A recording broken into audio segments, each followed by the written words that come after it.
Salut les archis, les jeunes architectes entrepreneurs. Donc encore une fois, on va voir 5 petits écueils. Si je pouvais t'éviter de les faire, ce serait génial. Donc faire une remise dans le contrat. Pourquoi ne pas dire mes chantiers? La différence entre la dommage ouvrage après réception et pendant les travaux. Répondre à un mail ou chercher à forcer la main pour une réponse dans un mail. Et enfin, la traçabilité des actions pour nos clients, qui n'est pas forcément du flicage de salariés, comme j'ai pu l'entendre, de la part de salariés dont les responsables utilisent les outils ATSO. Ce n'est pas du tout du flicage, bien au contraire. Donc premier sujet, la remise dans le contrat. C'est pas le bon endroit pour le faire en fait. C'est vrai qu'on a tendance à se dire je lui fais un contrat. Alors je parle évidemment pour les jeunes archis, hein, mais les vidéos sont adressées aux jeunes architectes entrepreneurs. Et il y a une erreur assez courante, c'est je fais un contrat et puis le client me demande un effort financier, souvent parce que c'est tellement pas cher que les clients se disent qu'ils peuvent encore gagner un peu de sous. Et là, en fait, l'erreur, ça va être d'intégrer une remise dans le contrat. Or, c'est casse-figure parce que le contrat représente la valeur de ton prochain travail. Et si tu fais une remise sur le contrat, ça veut dire que finalement, tu n'estimes pas ton travail à cette valeur-là et tu acceptes le fait que la valeur même de ton travail est moins importante. La bonne pratique, c'est de faire une remise sur la première facture. Voilà. Et de montrer au client, grâce à ça, que tu as fait un effort. Alors ça te paraît peut-être un petit peu tiré par les cheveux ou tu as l'impression que ça revient au même. Je te certifie que ça ne revient pas du tout à la même chose. Voilà. Donc ne fais pas de remise écrite sur ton contrat. Voilà la valeur de mon travail, 5 000 euros, c'est comme ça. Maintenant, vous me demandez de faire un effort, j'accepte. Donc, vous signez le contrat comme ça. Et puis, si ça peut rassurer le client, tu présentes la facture avec la remise en même temps que le contrat. Comme ça veut dire, ben voilà, mais la valeur de ton travail, on n'y touche pas. Voilà, donc pas de remise sur le contrat. Deuxième mauvaise habitude, écueil, erreur, on appellera ça comme on veut, c'est de dire mes chantiers. Alors encore une fois, on va se dire il tire les cheveux, il coupe les cheveux en quatre, voilà. En fait, le simple fait de dire mes chantiers, parce que quelque part, tu en es très fier d'avoir réussi à décrocher ces contrats. Donc là, je te félicite. Voilà. Bon, j'espère que les conditions sont bonnes dans ton contrat, que tu es bien rémunéré, puisque ce n'est pas le tout de signer un contrat. Il faut aussi être rémunéré, se protéger, ne pas perdre trop de temps. Bref, pourquoi ne pas dire mes chantiers? Ça fait une énorme différence de dire mes chantiers ou de dire les chantiers que l'on m'a confiés. Alors oui, abus de langage, simplicité de langage, paresse de langage. J'ai 5 chantiers. Le problème, c'est que en utilisant ce mot mes chantiers, c'est possessif et tu t'en rends encore plus responsable. Ce sont tes chantiers.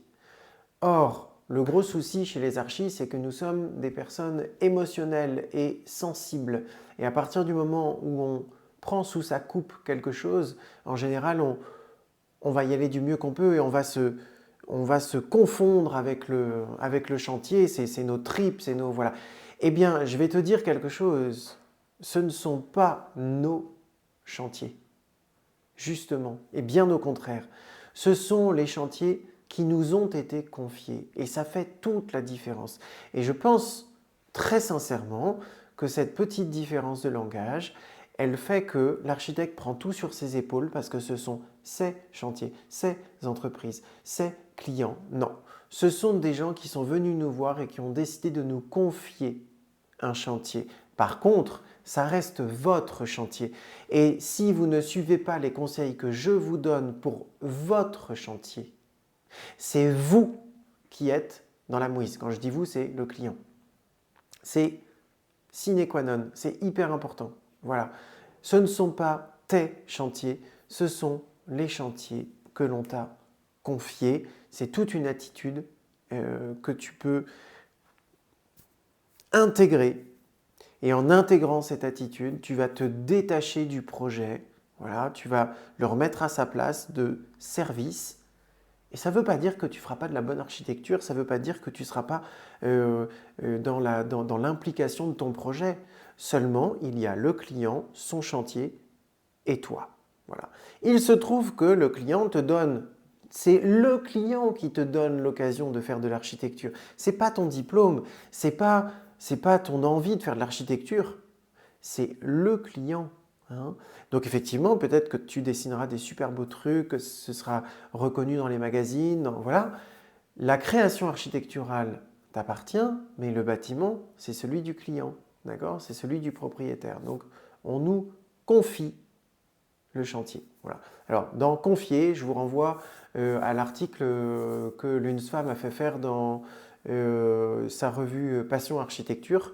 Et là, la confidence, l'architecte se confident, voilà comment s'appelle cet article, l'architecte se confident, et bien justement, on est le confident parce qu'on est une personne extérieure au projet, même si on a fait des dessins qui sont super beaux et que voilà, et bien ça reste le projet de travaux du client.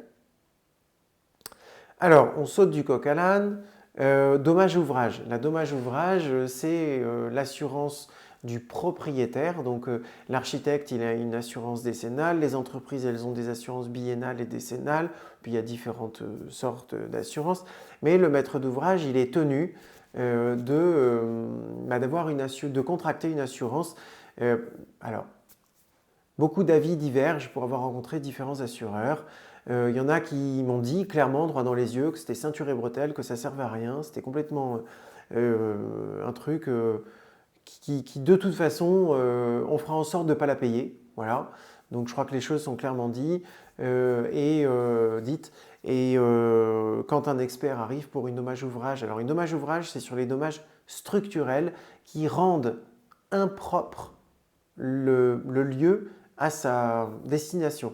Si jamais effectivement il y a un péril, alors le lieu ne peut pas accueillir la vie sportive, associative, personnelle, professionnelle, tout ce que tu veux. Du coup, la personne qui en est l'utilisateur est perdant et alors la dommage ouvrage peut s'appliquer. Déjà, il faut que ce soit un dommage qui rende impropre à la destination. Donc, avant de l'activer, il faut déjà y aller. Vraiment un gros défaut. Et quand l'expert arrive, je vous dis des choses qui m'ont été racontées par au moins un assureur, voilà, qui a peut-être été honnête, ou je ne pense pas qu'il se faisait mousser. Il avait surtout l'air d'être honnête, c'est un vieux de la vieille, il dit bon, voilà, il y a un moment, ceinture et bretelles. L'expert, il a quelque part, pas ordre, mais c'est un peu tacite de dire voilà, moi de toute façon, je vais faire en sorte qu'il n'y ait que 50% du dommage qui soit réellement travaillé, assurable, voilà. Donc il y a clairement, de toute façon, c'est le jeu des assurances. Hein. Il y a une assurance qui vient et puis qui décide qu'il n'y a rien à assurer, et puis il y a l'autre assurance qui arrive et puis qui dit si, il faut tout assurer. C'est juste une bataille. Bon. Ne pas confondre dommage ouvrage DO et TRC. Dommage ouvrage, c'est donc après la réception de chantier, et la TRC, c'est pendant la durée du chantier. TRC, ça veut dire tout risque chantier, mais on est toujours sur les mêmes détails. C'est-à-dire que tu n'activeras ta TRC que s'il y a un péril et que du coup, on ne peut pas continuer le chantier et que tout le monde doit évacuer. Tu vois, encore une fois, c'est voilà. La TRC est une extension, c'est une option de la dommage ouvrage. C'est pas parce que tu signes une dommage ouvrage que tu as une TRC. Et la dommage ouvrage ne peut être activée qu'à partir du moment où le chantier est réceptionné et l'entreprise est soldée. D'accord? Alors, il y a des méandres juridiques, il y a des avocats qui savent faire.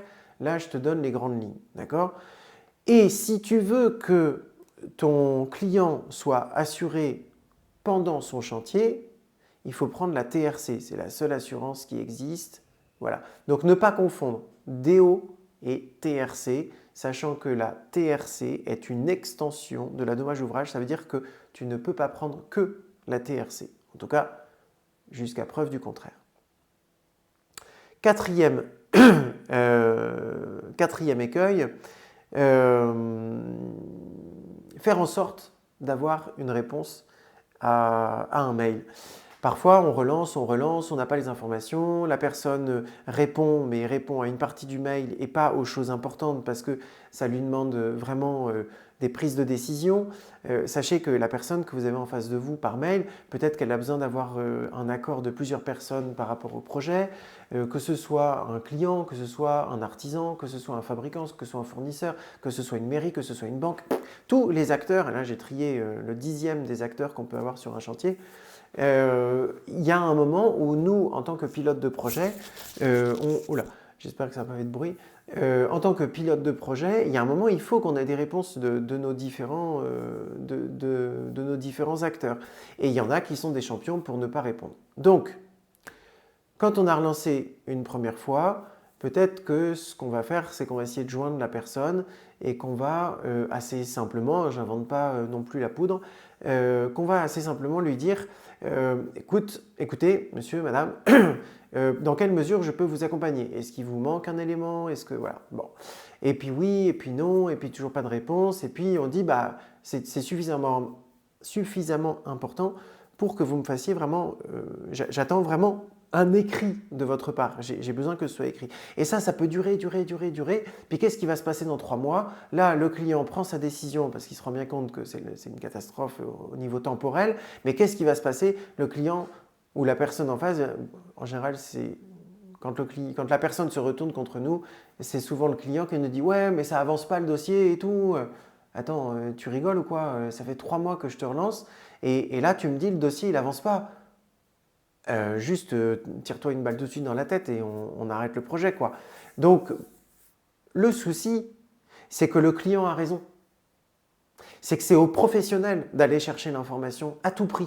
Donc, je vais vous donner ma petite botte secrète, mais en gros, moi, je vais dire au client ou à la personne en face, sans réponse de votre part, je considérerai la solution numéro 1 ou la solution numéro 2, 3 ou toutes les solutions que vous avez mises dans le mail. Là où il faut être, j'allais dire malin, mais ce n'est pas forcément malin, là où il faut être un vrai accompagnateur de projet, c'est qu'on ne peut pas balancer juste 2-3 solutions comme ça en disant bah, vous choisissez. Ça, c'est pas pro en fait, c'est pas professionnel. Ouais, solution 1, 2, 3. Bon. Non, ce qu'on fait, c'est, parce qu'il n'y a pas de vraie réponse dans le bâtiment, il n'y a pas de vérité, on va proposer effectivement 2-3 solutions, ou 2-3 issues ou 2-3 possibilités. Et pour chacune, on va donner les avantages et les inconvénients. Mais vraiment, on va rédiger. Et c'est-à-dire que l'architecte, en tout cas le pilote de projet, s'il ne sait pas écrire au clavier, il faut qu'il arrête tout de suite. Voilà, vous avez des outils sur Internet pour apprendre à taper au clavier, pour ne pas faire trop de fautes. Essayez de ne pas faire de fautes, essayez de parler français. Vous avez un diplôme, voilà, il y a un certain standing quelque part à respecter, mais ne soyez pas en langage télégraphique, quoi. Et faites des phrases, construisez vos argumentaires. C'est pour ça qu'on nous paye, d'accord? C'est pour ça qu'on est rémunéré, c'est pour dire les choses, pour mettre tous les pieds dans tous les plats. Faites-le avec de la vraie grammaire, du vrai orthographe, des vrais participes passés, des vrais infinitifs. C'est con, hein, mais un futur ou un conditionnel, on met un S ou on n'en met pas, vous changez strictement le sens de la phrase. Hein. Donc faites attention aux français que vous utilisez dans les mails, parce que potentiellement, s'il y a des dommages, vous allez vous retrouver avec un expert ou un avocat en face qui va vous dire bah non, là vous avez parlé au conditionnel. Ah non, mais ce que je voulais dire, c'est que j'allais le faire. Bah non, tu as mis un S, c'est du conditionnel et c'est écrit au conditionnel. Donc faites attention à ce que vous écrivez. Hein. Donc ma petite botte secrète, c'est ça, c'est sans réponse. Ah oui, pardon. Donc vous mettez les 2-3 solutions, vous mettez les avantages et les inconvénients de chacune et à la fin, tu donnes ton avis. Moi, si j'étais à votre place, parce que c'est ça qu'on demande à un pilote de projet, si j'étais à votre place, parce que, alors vous dites, tu dis pourquoi j'ai fait le choix, mais à votre place, j'irais dans le sens de tel numéro de solution. Voilà. Mais prenez le temps pour écrire vos mails. Si vous n'avez pas le temps d'écrire vos mails, c'est que vous avez trop de clients, que vous avez trop de problèmes. Voilà. Donc ce n'est pas normal. Ça veut dire que vous n'êtes pas suffisamment rentable avec assez peu de clients pour pouvoir prendre le temps de bien bosser pour chaque client. Donc prenez le temps de rédiger un mail. Ce matin, j'ai rédigé un mail. Je pense que je l'enverrai que dans 48 heures. Je sais que demain, je vais le relire, que j'ai encore des trucs dans la tête qui traînent. Et après-demain, je vais le relire pour le français, en essayant de faire sauter toutes les fautes d'orthographe, tout ce qui peut être mauvaise interprétation. Ça prend du temps, un mail. Voilà, ça peut s'écrire en plusieurs étapes. Ça doit s'écrire en plusieurs étapes. Hein. Donc voilà, sans réponse de votre part, je considérerai que j'ai votre accord. Je considérerai que vous êtes OK avec moi pour aller vers la solution 2. Voilà. Et donc, on avance dans le projet. Hein. Et quand les clients verront ou la personne verra avancer le dossier dans ce sens-là alors que c'est une vraie catastrophe, là, elle va répondre. Là, il va y avoir discussion, mais vous aurez au moins fait avancer les choses.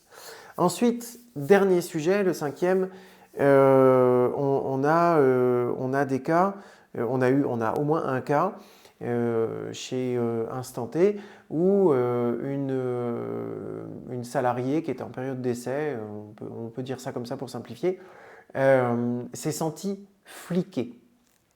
Effectivement, avec le Hatso Planner, on demande à tous les collaborateurs d'écrire tout ce qu'ils font, alors, y compris le responsable. Hein, sinon, si le responsable ne le fait pas, ça ne sert à rien de le demander aux collaborateurs.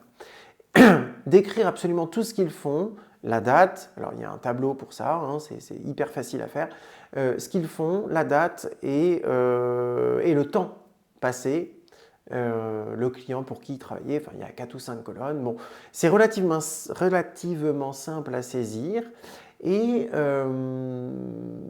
effectivement, le collaborateur il peut se sentir fliqué, du genre après on va me dire que je bosse pas assez ou que j'ai pris trop de temps ou que voilà. Chez Instant T, les responsables d'agence ont une vision globale et ils ne vont pas vous tomber dessus immédiatement en disant ouais tu te rends compte, tu as mis 1 heure, tu as mis 2 heures.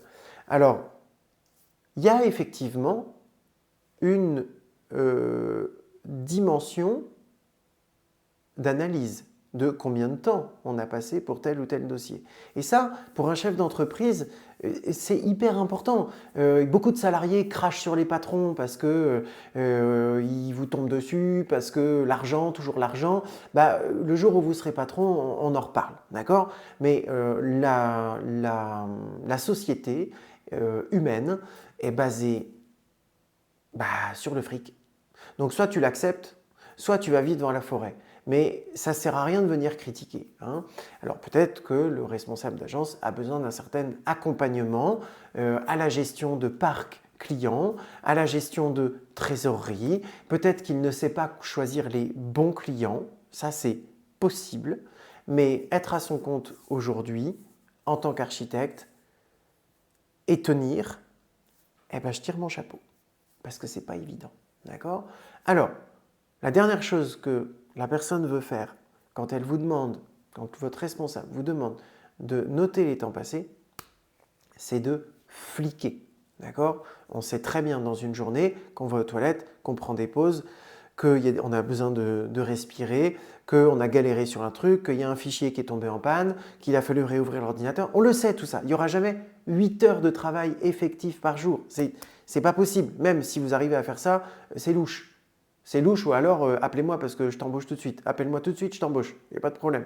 On va se débrouiller, on va se mettre en route, mais si tu arrives à faire 8 heures de rentabilité par jour, en travaillant 8 heures par jour, c'est un truc de fou, quoi. Donc c'est normal en fait, hein. On n'est pas obligé de faire 8 heures par jour.